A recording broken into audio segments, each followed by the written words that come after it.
সম্মানিত শিক্ষক মণ্ডলী, আসসালামু আলাইকুম ওয়া রাহমাতুল্লাহি ওয়া বারাকাতুহু। টেকফুরিট ইউটিউব চ্যানেলের আরও একটি নতুন ভিডিওতে আপনাদের সাদর আমন্ত্রণ। আমার আজকের এই ভিডিও টিউটোরিয়ালটিতে আপনাদের জন্য রয়েছে,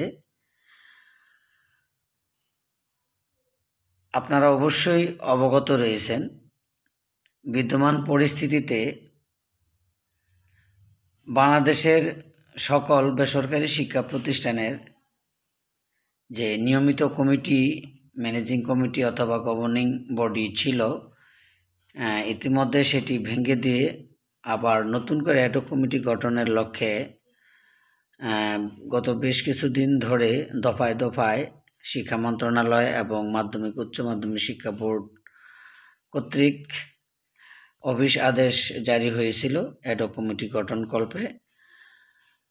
তো সর্বশেষ আবারও এ বিষয়ে 2/12/2024 তারিখে আরেকটি প্রজ্ঞাপন জারি হয়েছে এবং এরই আলোকে মাধ্যমিক ও উচ্চ মাধ্যমিক শিক্ষা বোর্ড আরও একটি অফিস আদেশ বা প্রজ্ঞাপন জারি করেছেন। জারি করা প্রজ্ঞাপনটিতে সর্বশেষ অ্যাডহক কমিটি গঠন কিভাবে করা হবে সেই বিষয়টি এখানে স্পষ্ট করেছে, সেটি আমি আপনাদের সামনে এখন তুলে ধরছি। আশা করি ভিডিওটি সম্পূর্ণভাবে আয়ত্ত করবেন, আপনাদের অনেক উপকার আসবে। অ্যাডহক কমিটি নিম্নোক্ত 4 সদস্য বিশিষ্ট হতে হবে: সভাপতি, মহানগরীর ক্ষেত্রে বিভাগীয় কমিশনার, অন্যান্য ক্ষেত্রে জেলা প্রশাসকের সহিত আলোচনাক্রমে শিক্ষানুরাগী ব্যক্তি, খ্যাতিমান সমাজসেবক, জনপ্রতিনিধি অথবা কর্মরত বা অবসরপ্রাপ্ত সরকারি কর্মচারীগণের মধ্যে হইতে 3 জনের একটি তালিকা অন্যান্য সদস্য মনোনয়ন গ্রহণপূর্বক সংশ্লিষ্ট শিক্ষা বোর্ডের নিকট প্রেরণ করবেন।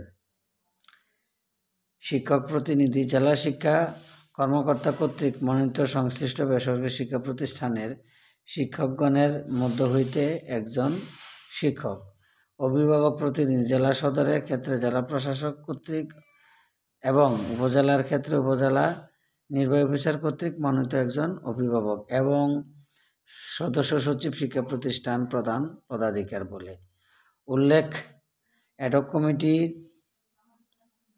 সভাপতির শিক্ষাগত যোগ্যতা স্কুলের ক্ষেত্রে স্নাতক পাশ হতে হবে। বিদ্যমান কমিটিসমূহের ক্ষেত্রেও ইহা প্রযোজ্য হবে, তবে সংস্থা কর্তৃক পরিচালিত শিক্ষা প্রতিষ্ঠানের ক্ষেত্রে প্রযোজ্য হবে নয়।